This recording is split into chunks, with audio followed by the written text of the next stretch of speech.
नमस्कार, आप देख रहे हैं न्यूज 24। मैं हूं आपके साथ रोमिता तिवारी। शुरुआत करेंगे बुलेटिन की इस वक्त एक बड़ी खबर के साथ, जहां पर बीजेपी अध्यक्ष जेपी नड्डा ने कांग्रेस अध्यक्ष सोनिया गांधी को एक चिट्ठी लिखी है। इस चिट्ठी में उन्होंने बिना नाम लिए कांग्रेस के वरिष्ठ नेताओं के हाल ही के बयानों की काफी निंदा की है। उन्होंने ये भी कहा है कि वो आज कांग्रेस के आचरण से दुखी करने वाले हैं, लेकिन उन्हें कोई हैरानी नहीं है। उन्हें दुख जरूर पहुंचा है, लेकिन हैरान वो बिल्कुल नहीं है। आगे उन्होंने लिखा कि आपकी पार्टी के कुछ सदस्य लोगों की मदद करने का काम कर रहे हैं, लेकिन उनकी मेहनत पर वरिष्ठ नेता पानी फेर रहे हैं। नड्डा ने अपनी चिट्ठी में सोनिया को नसीहत भी दी है और कहा है कि कांग्रेस लोगों को गुमराह करना बंद करे और इस महामारी के दौर में सियासत ना की जाए, महामारी के नाम पर सियासत ना की जाए। जेपी नड्डा ने अपनी चिट्ठी में इन बातों का जिक्र किया है। बीजेपी अध्यक्ष जेपी नड्डा ने सोनिया गांधी को चिट्ठी लिखी है। उन्होंने बोला कि कांग्रेस के व्यवहार से दुखी हूं, लेकिन हैरान नहीं।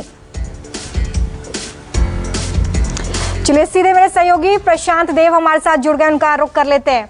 प्रशांत, इस चिट्ठी की बड़ी बातें क्या है, ये भी विस्तार से बताइए और जरा ये भी समझाइए कि क्या कारण है कि ये चिट्ठी लिखी गई।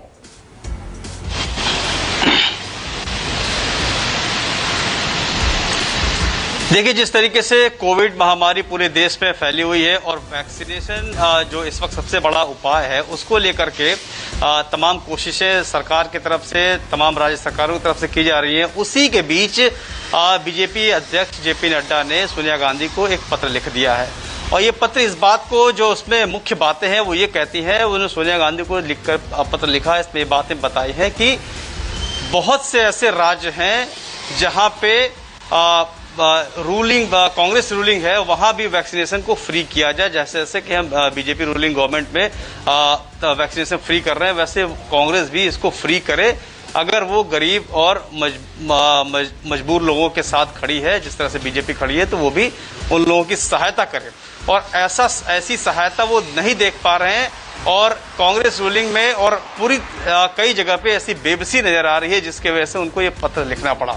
दूसरी बात कि जिस तरीके से आरोप लगाते हुए जेपी नड्डा ने जो पत्र लिखा, उसमें ये बात भी कही है कि बड़े हैरानी की बात है और दुख की बात है कि गुमराह किया जा रहा है लोगों को, तरह तरह से वो गुमराह ना किया जाए।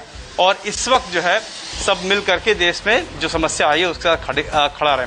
तो एक पत्र लिख करके ये बात बताने की कोशिश की गई है जेपी नड्डा की तरफ से कि जो उनके हिसाब से जो उनके राज्य में जो अच्छे काम किए जा रहे हैं, ये तमाम कोशिशें की जा रही हैं, उसी तरीके से कांग्रेस रूलिंग गवर्नमेंट जहां जहां है वहां भी वैसे किया जाए और गरीबों का सबसे पहले ध्यान दिया जाए, उनको किसी किस्म से भटकाया न जाए और वैक्सीनेशन उनको अगर फ्री में देना है तो कैसे दिया जाए, इसकी पूरी कोशिश की जाए, उसको जमीन पे उतारा जाए।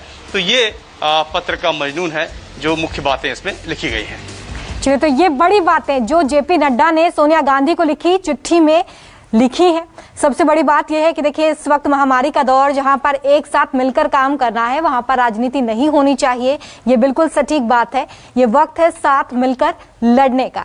चलिए अगली खबर का रुख कर लेते हैं, जहां पर अब सबसे बड़ा सवाल यह है कि आखिर सबको संजीवनी यानी कि वैक्सीन मिलेगी कैसे, क्योंकि इस वक्त देश में टीकाकरण शुरू हो गया है। देश भर में टीके को लेकर मारामारी मची हुई है।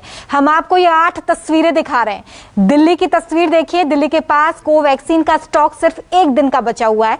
कोविशील्ड इंजेक्शन की बात करें तो 3 से 4 दिन का स्टॉक बचा हुआ है। अगली तस्वीर बिहार की है, जहां पर टीके के लिए लंबी लंबी कतारें देखी जा रही हैं और इस दौरान लोग सोशल डिस्टेंसिंग को बिल्कुल भूल गए हैं। अगली तस्वीर यूपी से है, जहां पर शहर शहर वैक्सीन लगने लगी है, लेकिन वहां पर भी लंबी कतारें इस वक्त देखने के लिए मिल रही है। महाराष्ट्र की तस्वीर भी हम आपके सामने रख रहे हैं। महाराष्ट्र के मंत्री और मुख्यमंत्री उद्धव ठाकरे के बेटे आदित्य ठाकरे ने यह कहा है कि वो विदेश से वैक्सीन खरीदना चाहते हैं। ठाकरे का यह दावा है कि अगर उन्हें विदेश से वैक्सीन मंगवाने की अनुमति दे दी जाती है तो फिर सिर्फ 3 हफ्तों के अंदर उनकी सरकार मुंबई के सारे लोगों को वैक्सीनेट कर सकती है। अगली तस्वीर गुजरात से है, जहां पर टीके को लेकर लोग उदासीन हैं। गुजरात में देखिए, यहां पर करीब वैक्सीन के 4,10,000 658 डोज अभी स्टॉक में है। अब तक 4 महीने में 1,32,14,916 को वैक्सीन लग चुकी है, जबकि राज्य की आबादी 6 करोड़ से ज्यादा है। इस तरह देखें तो राज्य की 19% आबादी को ही अब तक टीका लगाया गया है। इस बीच वैक्सीनेशन को रफ्तार देने के लिए झारखंड के मुख्यमंत्री हेमंत सोरेन ने 14 मई से सभी लोगों को मुफ्त में वैक्सीन लगवाने का ऐलान किया है।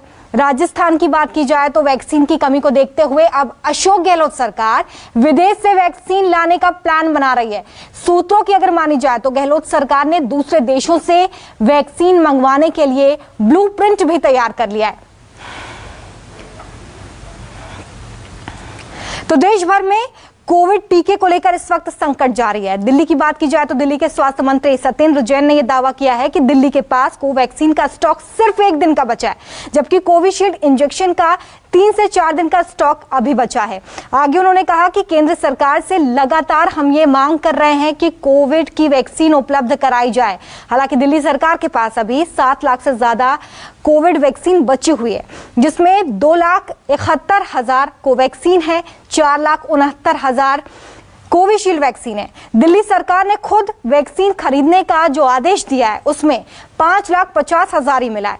केंद्र से दिल्ली को अब तक अगर हम बात करें, इस आंकड़े को देखें तो 4,67,000 वैक्सीन मिली है। एक का 1 दिन का स्टॉक है, एक का 3-4 दिन का स्टॉक है। दिल्ली में वैक्सीन की बहुत कोवैक्सीन का 1 दिन का है, कोवैक्सीन का 1 दिन का और कोविशील्ड का 3-4 दिन का। तो सर कहा गया केंद्र की तरफ से सप्लाई मुहैया कराई जाएगी आपको, तो बहुत दिन का ही है। बहुत अच्छी बात है। हम तो चाहते हैं कि जल्द से जल्द वैक्सीन दिया पूरी दिल्ली को, हम बहुत जल्दी से लगा। आपको कहा गया है कि सप्लाई। और मुंबई की तस्वीर हम आपको दिखाते हैं, जहां पर हमारे संवाददाता संकेत पाठक पहुंचे हैं। वैक्सीनेशन सेंटर का उन्होंने जायजा लिया है। क्या कुछ तस्वीर वहां पर रही, देखिए। मुंबई में वैक्सीन की किल्लत अभी भी देखी जा रही है। लोग दूर दूर से वैक्सीन सेंटर पर पहुंच रहे हैं। सबसे ज्यादा जो दिक्कतें हो रही हैं वो सेकंड डोज लगवाने के लिए जो सीनियर सिटीजन है या 45 साल के ऊपर के लोग आ रहे हैं, उन्हें ज्यादा दिक्कतें हो रही हैं। इस वक्त मैं बीकेसी जंबो सेंटर में मौजूद हूं। आपको बताऊं कि जिनके पास से रजिस्ट्रेशन है उन्हें ही अंदर जाने दिया जा रहा है। बहुत लिमिटेड स्टॉक वैक्सीन का है जो कि यहाँ पर लगाई जा रही है। यही वजह है कि जो सेकंड डोज लगाने के लिए लोग आ रहे हैं उन्हें खासी दिक्कतों का सामना करना पड़ रहा है। आप देखिए तमाम लोग हैं। मैम आपका क्या हुआ वैक्सीन के लिए? अरे देखिए, मैं 50 दिन हो गया। फर्स्ट डोज के बाद बोला सेकंड डोज में आप आओ, ये चीट लेके आओ, ये और सेकंड डोज ले लो। तो अभी चीट लेके आई हूँ, अभी बोल रहा है नहीं होगा, आपको अपॉइंटमेंट लेना पड़ेगा। अपॉइंटमेंट तो मिलता ही नहीं है। और तो अभी हम करें क्या, 50 दिन हो गया है फर्स्ट डोज लेके, अभी सेकंड डोज लेना चाहिए ना। और हम लोग लेडीज इधर से बार बार आना ये डोज के लिए तो मुश्किल है ना। और भी काम है, वर्किंग गवर्नमेंट एम्प्लॉय। तो क्या कह रहे हैं अभी ये लोग, क्या बता रहे हैं? ये लोग बोल रहे हैं आप अपॉइंटमेंट लेके आइए। अपॉइंटमेंट लेके आएंगे तो ही देंगे। हेलो सर, फर्स्ट डोज हमने यहीं से लिया था, बीकेसी से ही लिया। अच्छा, और भी महिलाएं मैम, आपकी क्या परेशानी?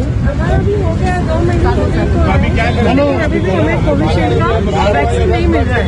ये मेरा 5 बार है, 5वीं बार में आ रहे हैं। सेम आंसर मिलता है कि वैक्सीन अभी कोविशील्ड अभी अवेलेबल नहीं है, और अवेलेबल है तो सिर्फ अपॉइंटमेंट और 18 वालों के लिए 18 ईयर्स 12 बजे के बाद आओ। लेकिन अपॉइंटमेंट तो मिल ही रहा है। 5 दिन हमने ट्राई कर रहे हैं, अपॉइंटमेंट मिल ही नहीं रहा। बिल्कुल। तो यहाँ पर जो तमाम लोग हैं आप देखिए यहाँ पर आ रहे हैं। एक महिला और हम उनसे बात करने की कोशिश करें। हाँ मैम, आप कुछ कह रहे हैं? मैं ये बताना चाह रही हूँ गवर्नमेंट वाले को, जब बहुत चक्कर लगाने पड़ रहे हैं। सीनियर सिटीजन वाले के लिए कोवैक्सीन अवेलेबल नहीं है, जो उन्होंने 18 to 44 के लिए कोवैक्सीन क्यों स्टार्ट किया है? जब सीनियर सिटीजन इतना तकलीफ भोग रहे, उनके पास कोवैक्सीन मिल नहीं रहा है, तो फिर वो लोग 18 to 44 के लिए कोवैक्सीन लेने के लिए रेडी कैसे हो रहे? पहले ये सीनियर सिटीजन और 45 प्लस वालों को कोवैक्सीन मिलना चाहिए, जिन्होंने फर्स्ट डोज ऑलरेडी ले लिया है। सेकेंड डोज के लिए इतना दिक्कत हो रहा है। मैं लायंस हॉस्पिटल साइंस से मैंने लिया था फर्स्ट डोज। अभी ये लोग बोल रहे हैं कि इधर की जो डोज इधर जैसे बीकेसी जम्मू में फर्स्ट डोज दिया है तो सेकेंड डोज इनको वही मिलेगा। अभी लायंस हॉस्पिटल टोटली बंद हो गया है, तो अभी हमको क्या करना चाहिए? ये मेरा बिल्कुल, तो ऐसे तमाम लोग यहाँ पर पहुँच रहे हैं, खासतौर से महिलाएं बड़ी संख्या में आ रही हैं जिनको सेकंड डोज लगवाना है, लेकिन कहीं पर कोविशील्ड उपलब्ध है तो कहीं कोवैक्सीन है, कहीं दोनों ही उपलब्ध नहीं है और लोगों को घंटों घंटों इंतजार करना पड़ रहा है, लेकिन उन्हें सेकंड डोज नहीं मिल पा रहा है। यही वजह है कि तमाम लोग अब सरकार से अपील कर रहे हैं कि कम से कम वो 18 साल के ऊपर के लोगों की वैक्सीन कम करके जो सीनियर सिटीजन हैं उन्हें प्राथमिकता दी जाए, तभी जाकर कोरोना की इस जंग से लड़ा जा सकता है। कैमरामैन विनोद के साथ संकेत पाठक, न्यूज़ 24 मुंबई। तो मुंबई की तस्वीरें आपने देखी जहां पर लोग अब वैक्सीन लेने के लिए परेशान हैं। जिन्होंने फर्स्ट डोज ले लिया है वो सेकंड के लिए परेशान है। अहमदाबाद की भी तस्वीरें आपके सामने रख रहे हैं। यहां पर भी वैक्सीनेशन सेंटर पर भारी संख्या में लोग पहुंच रहे हैं। संवाददाता भूपेंद्र ने जायजा लिया है। वैक्सीनेशन के लिए लोग किस कदर अब उमड़ रहे हैं उसकी एक बानगी अहमदाबाद के टागोर हॉल में देखने को मिल रही है। यहाँ पर मैं मौजूद हूँ, आप देख सकते हैं भारी तादाद में लोग यहाँ पर आए हुए हैं, सैकड़ों लोग यहाँ पर बैठे हुए हैं। आप देख रहे हैं इंतज़ार करते हुए उनकी अपनी बारी आने की। कुर्सियों पर यहाँ पर ये वेटिंग एरिया है। यहाँ जो अंदर बैठे हैं वो तो है ही, उसके अलावा लाइन अगर मैं आपको दिखाने की कोशिश करूँगा तो आप लाइन देखेंगे तो आपको अंदाज़ा लगेगा कि कितनी देर से लोग जो है यहाँ पर इंतज़ार कर रहे हैं। ये कतार बहुत लंबी है। ये सिर्फ यहीं कतार नहीं है इसके नीचे की तरफ भी अगर आप देखना चाहेंगे तो लोग दूर दूर तक इसी तरह कतारों में खड़े होकर घंटों इंतज़ार कर रहे हैं अपनी बारी आने का कि कब उनकी बारी आए। हम बात करते हैं यहाँ पर लोगों से। आपका नाम क्या है जुड़ा? जय शाह। कितनी देर से खड़े हैं? मैं लगभग एक घंटे से खड़ा हूँ। 1 घंटे से। तो आप पहले क्यों नहीं आए थे वैक्सीन लेने के? नहीं, मेरा सेकंड डोज है। अच्छा, आपका सेकंड डोज। या सर, आपका नाम क्या है? निर्दोष मेहता। निर्दोष भाई, आप भी काफी देर से खड़े होंगे? काफी देर से खड़े हैं। तो आप क्या लग रहा है, लोग ज्यादा वैक्सीनेशन के लिए आ रहे हैं, इतनी भीड़ हो रही है? हाँ, पहले बहुत कम आ रहे थे, पर अभी अवेयरनेस बढ़ी, शायद वो जैसे स्कैरसिटी बढ़ती है ना, ऐसे लोगों को डर लगता है तब आते हैं अभी, तो इस बार अभी ज्यादा अब आ रहे हैं, भीड़ आ रही है। जैसे जैसे सही कहा इन्होंने कि जैसे जैसे लोगों में डर पैदा हुआ वैसे वैसे लोग वैक्सीनेशन के लिए भी आगे आए हैं। अब इस समय यहाँ पर ये भी देखा जाता है कई जगह पे वैक्सीन कम पड़ जाती है, लेकिन लोग जो हैं वो भारी तादाद में वैक्सीनेशन के लिए उमड़ रहे हैं। कैमरामैन प्रतेश के साथ भूपेंद्र सिंह, अहमदाबाद, न्यूज़ 24। और देखिए, एक तरफ कोरोना का कहर लगातार देश में जारी है तो दूसरी तरफ स्वास्थ्य व्यवस्थाओं को दुरुस्त करने का काम हो रहा है। जम्मू में DRDO ने 1000 बेड का हॉस्पिटल तैयार किया है, जिसका जायजा हमारे संवाददाता पंकज शर्मा ने लिया। किस तरह की व्यवस्थाएं हैं, देखिए। देश में लगातार कोरोना संक्रमित मरीजों की तादाद बढ़ रही है। जम्मू कश्मीर में भी रोजाना कोरोना संक्रमित मरीजों का आंकड़ा बढ़ रहा है, लोगों की जान तक जा रही है। और ऐसे में अब DRDO जो है वो जम्मू कश्मीर में 1000 बेडेड हॉस्पिटल तैयार कर रहा है। 500 बेड जम्मू में होंगे, 500 बेड कश्मीर में होंगे। हम इस समय मौजूद हैं जम्मू के भगवती नगर में। यहाँ पर हम उस जगह पर पहुंचे हैं जिस जगह पर DRDO की ओर से 500 बेडेड जो है वो अस्थायी अस्पताल बनाया जा रहा है, यानी टेम्पररी हॉस्पिटल बनाया जा रहा है। यहाँ पर DRDO के ऑफिसर, आर्मी के ऑफिसर देखिए मौके पर मौजूद हैं। DRDO के ऑफिसर मौके पर मौजूद हैं। दिन रात इस टेम्पररी अस्पताल को बनाने का काम चल रहा है ताकि जितनी जल्दी हो सके अस्पताल को तैयार किया जाए। आपको बता दें 500 बेड में से 125 जो है वो ICU बेड होंगे, बाकी जो है ऑक्सीजन सपोर्ट होगा, आइसोलेशन बेड होंगे। और ये देखिए, हम आपको उस अस्पताल के अंदर की तस्वीर दिखा रहे हैं जिस अस्पताल का काम जो है दिन रात चल रहा है। ये देखिए, कुछ हद तक जो है इसका काम पूरा कर लिया गया है। कोशिश DRDO की यही रहेगी कि जितनी जल्दी हो सके इस अस्पताल को तैयार किया जा सके। तमाम जो जरूरतें अस्पताल में होती हैं वो तमाम जरूरतों को यहाँ पर पूरा किया जा रहा है। और ये देखिए, बाकायदा यहाँ पर बिजली की पूरी व्यवस्था की जा रही है। ये देखिए, सामने आपको यहाँ पर पोल लगाते हुए यहाँ पर कर्मचारी दिखेंगे आपको, ताकि जो जो जरूरत अस्पताल में पड़ती है तमाम जरूरतों को पूरा किया जा सके। यहाँ पर लेबर के, आप देखिए लोगों को, लेबर के यहाँ पर कर्मचारी लगे हुए हैं। आपको बता दें कि दिन रात जो है यहाँ पर इस टेम्पररी अस्पताल को बनाने का काम चल रहा है। कुल 1000 बेडेड हॉस्पिटल होगा, जिसमें 500 बेडेड जम्मू में होगा, 500 बेडेड कश्मीर में होगा। जम्मू कश्मीर में कुछ दिन पहले हमने सरकारी अस्पताल की तस्वीरें देखी थी कि कैसे जो मरीज है वो अस्पताल के बाहर बैठे थे। जब हमने बातचीत की, उन्होंने बताया कि बेड उन्हें नहीं मुहैया करवाए गए और उसी बेड की कमी को दूर करने के लिए यहाँ पर जो है अति आधुनिक सुविधाओं से लैस DRDO की ओर से यहाँ पर अस्पताल बनाया जा रहा है, टेम्पररी हॉस्पिटल यहाँ पर बनाया जा रहा है। मकसद यही है DRDO का, जम्मू कश्मीर सरकार का, प्रशासन का मकसद यही है कि जम्मू कश्मीर में कोरोना संक्रमित मरीजों को किसी भी तरह की कोई परेशानी का सामना ना करना पड़े। पूरी तरह से जो भी बेड होंगे, हर बेड के साथ जो है ऑक्सीजन की पूरी व्यवस्था होगी।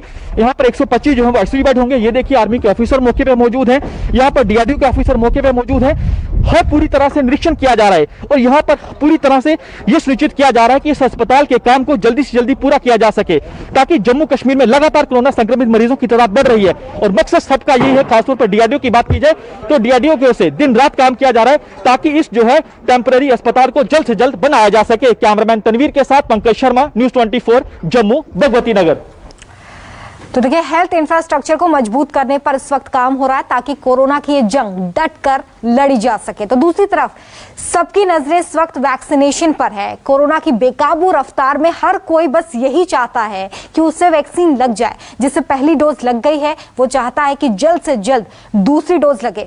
कुछ ऐसे भी लोग हैं जो 45 साल से 60 साल के बीच में हैं, इससे ऊपर है, पहली डोज उन्हें नहीं लगी है। तो कुछ लोग ऐसे हैं जो अभी दूसरी डोज का इंतजार कर रहे हैं। अब तो 18+ की शुरुआत होते ही युवा भी वैक्सीनेशन में बड़ी तादाद में वैक्सीन सेंटर्स पर पहुंच रहे हैं। ऐसे में सेंटर्स पर भारी भीड़ देखने के लिए मिल रही है और यही भीड़ इस कोरोना काल में सबसे बड़ा चैलेंज नजर आ रही है। देखिए रिपोर्ट।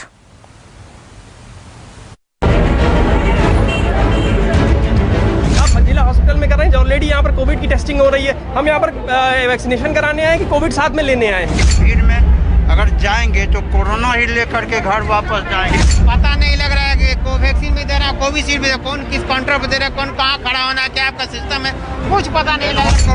कोरोना को समाप्त करने के लिए आए हैं, कोरोना लेके जाना है। कोरोना के खिलाफ सबसे बड़ा कवच लेने के लिए उमड़ी ये भीड़ सुरक्षा कवच के साथ घर जाएगी या फिर कोरोना के साथ, ये कोई नहीं कह सकता। ये सेकेंड डोज है और 4 दिन से चक्कर काट रहे हैं, नंबर भी लिया हुआ है, बोलते कल आओ कल आओ। इन्फॉर्मेशन मिलेगा ना, हम घर में बैठेंगे। अभी क्या है, अभी बाहर आए तो भी एक रिस्क है ना हमारे लिए। पहली डोज लेने के बाद दूसरी डोज की मियाद पार हो चुकी है, लेकिन वैक्सीन सेंटर पर बोर्ड लगा है आउट ऑफ स्टॉक।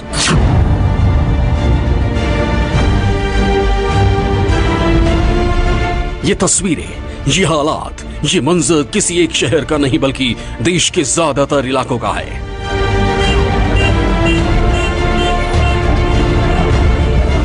मुंबई से सटे ठाणे में वैक्सीन के आउट ऑफ स्टॉक होने का बोर्ड लगा है। लखनऊ, नोएडा, गाजियाबाद में तो तस्वीरें ऐसी हैं कि लग नहीं रहा कि कोरोना काल चल रहा है।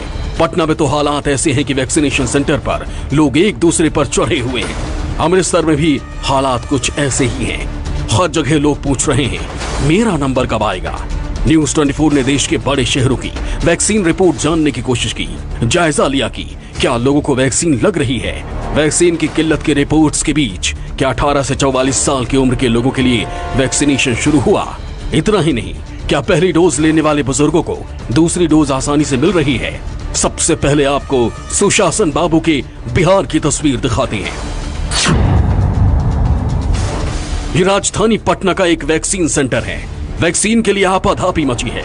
सरकारी वैक्सीन सेंटर की खिड़की पर लोग लड़ भिड़ कर पहुंच रहे हैं। बिहार में 18 साल के लोगों के लिए टीकाकरण का आज दूसरा दिन है। इस वक्त मैं मौजूद हूँ पटना के ईस्ट गार्डनर अस्पताल में। आप देख सकते हैं अलग अलग एज ग्रुप के लिए अलग अलग काउंटर बनाए गए हैं, लेकिन काउंटर के आगे यानी काउंटर के सामने तस्वीर क्या है यह आप खुद देख सकते हैं। लोगों की इतनी ज़्यादा भीड़ है, एक दूसरे पर लोग चढ़े हुए हैं, इतनी ज़्यादा भीड़ है कि ये तस्वीर देखकर डर लगता है कि ये लोग घर से वैक्सीन लेने आए हैं और अपने घर दोबारा कहीं कोरोना लेकर ना चले जाएं। सुबह 8 बजे यहाँ पर आए हैं और अभी तक मेरा नंबर नहीं लगा। इस भीड़ में अगर जाएंगे तो कोरोना ही लेकर के घर वापस जाएंगे। देख रहे हैं कि आपका सोशल डिस्टेंस मेंटेन नहीं हो रहा है, पता नहीं लग रहा है कि कोवैक्सीन में दे रहा है, कोविशील्ड में दे रहा है, कौन किस काउंटर पर दे रहा है, कौन कहाँ खड़ा होना है, क्या आपका सिस्टम है, कुछ पता नहीं लग रहा है। देखिए, जो लोग जहाँ है वहीं लग रहा है, कुछ पता चल रहा है कि कहाँ पर क्या लगना है, नहीं लगना है, कोई वैक्सीन का लगना है कि कोविशील्ड का लगना है। कोविशील्ड पड़ा था कि क्या पड़ा था बउआ, हमरा आए सोमवार को तो लौटा दिया गया, तबीयत खराब का, फिर दोबारा हम आए हैं, हम स्टाफ नर्स हैं। कोरोना को समाप्त करने के लिए आए हैं, कोरोना लेके जाना है। सबसे चौंकाने वाली बात तो यह है कि वैक्सीन सेंटर पर भीड़ को काबू में करने के लिए कोई व्यवस्था ही नहीं की गई। बिहार की आबादी है 10 करोड़। बिहार में अभी तक महज 80 लाख लोगों को ही टीका लगा है। केंद्र सरकार द्वारा जारी किए गए आंकड़ों के हिसाब से बिहार के पास महज 6.28 लाख डोज उपलब्ध हैं। सवाल यह है कि बिहार की 18+ की पूरी आबादी को वैक्सीनेट करने में कितना वक्त लग जाएगा। दिल्ली से सटे नोएडा के हालात देख लीजिए। वैक्सीन सेंटर के बाहर लोगों का हुजूम जुटा है। सब इसी आस से आए हैं कि आज कोरोना के खिलाफ सुरक्षा कवच के साथ घर लौटेंगे, लेकिन तस्वीरों से कुछ और ही लग रहा है। और इस वक्त हम नोएडा जिला गौतम बुद्ध नगर के जो जिला अस्पताल है और उसके बाहर का आप नज़ारा देखिए कि किस तरीके से लोगों की अचानक भीड़ इकट्ठा हो गई है, जो कि प्रशासन के लिए और अस्पताल एडमिनिस्ट्रेशन के लिए एक बड़ी चुनौती बनकर सामने आ गई है। अभी तक सुबह से इंतजार कराया जा रहा है। 10 से 11 का स्लॉट था, अभी तक कुछ हुआ नहीं है, बस इंतजार है। ड्यू डेट जो 4 तारीख थी, लेकिन कई हॉस्पिटलों में जाने के बाद कहीं से नहीं। आज यहाँ है सुबह 10:30 बजे से 10 बजे से यहाँ लगे हुए। स्लॉट की बुकिंग करके भी आए हैं और स्लॉट की बुकिंग करके आए हैं। 9 से 11 का स्लॉट था, बट यहाँ पे हालात है कोई।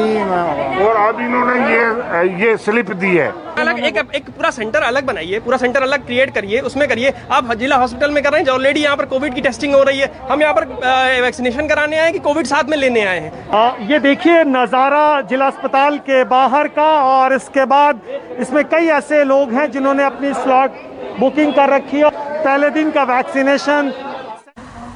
और चलिए सीधे लिए चलते हैं आपको, जहां पर दिल्ली के मुख्यमंत्री अरविंद केजरीवाल प्रेस कॉन्फ्रेंस कर रहे हैं। वैक्सीन लगाना शुरू कर देंगे। हमारा लक्ष्य है कि आने वाले 3 महीने में सभी दिल्ली वालों को वैक्सीनेशन लगा दिया जाए। लेकिन एक बड़ी समस्या आ रही है और वो है वैक्सीन की कमी की। दिल्ली में हमारे पास अब केवल कुछ दिन के वैक्सीन बचा है और ये समस्या देशव्यापी है। पूरे देश में इस वक्त वैक्सीन की भारी कमी हो रही है।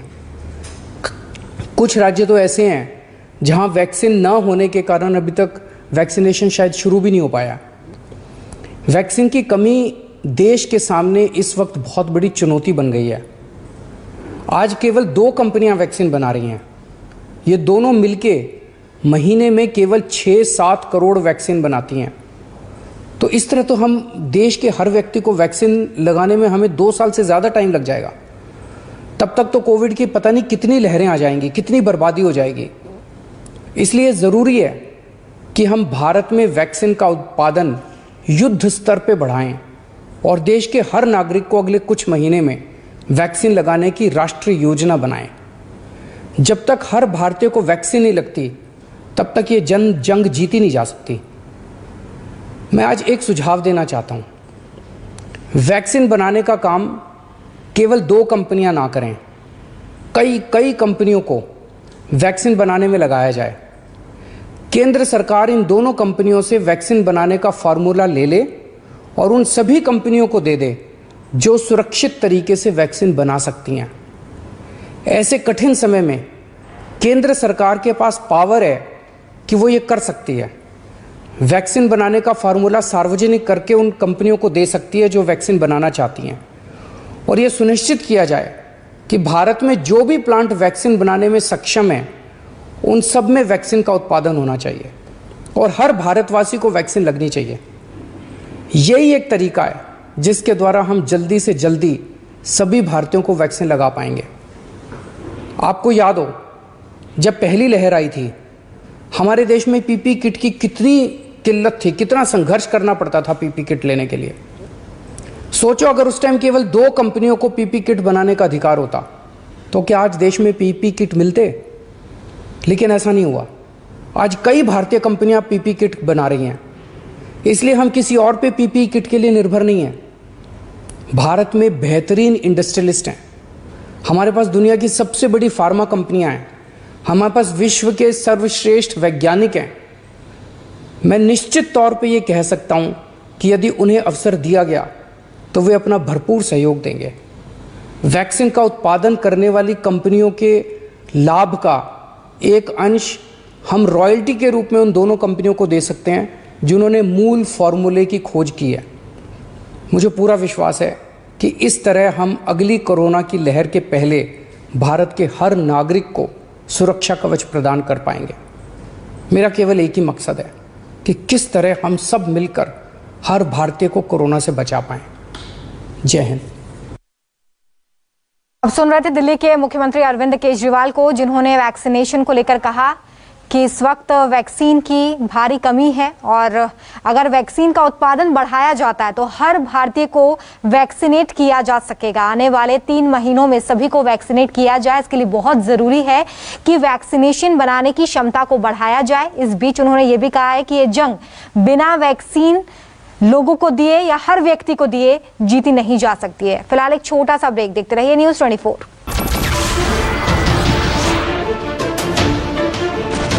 नमस्कार, मैं हूं मानक गुप्ता। अगर आपको हमारा ये वीडियो पसंद आया हो तो इसे लाइक और शेयर जरूर करें और हाँ, हमें सब्सक्राइब और फॉलो करना ना भूलें ताकि आप देश और दुनिया की कोई खबर मिस ना करें। तो जुड़े रहिए हमारे साथ और देखते रहिए न्यूज़ 24।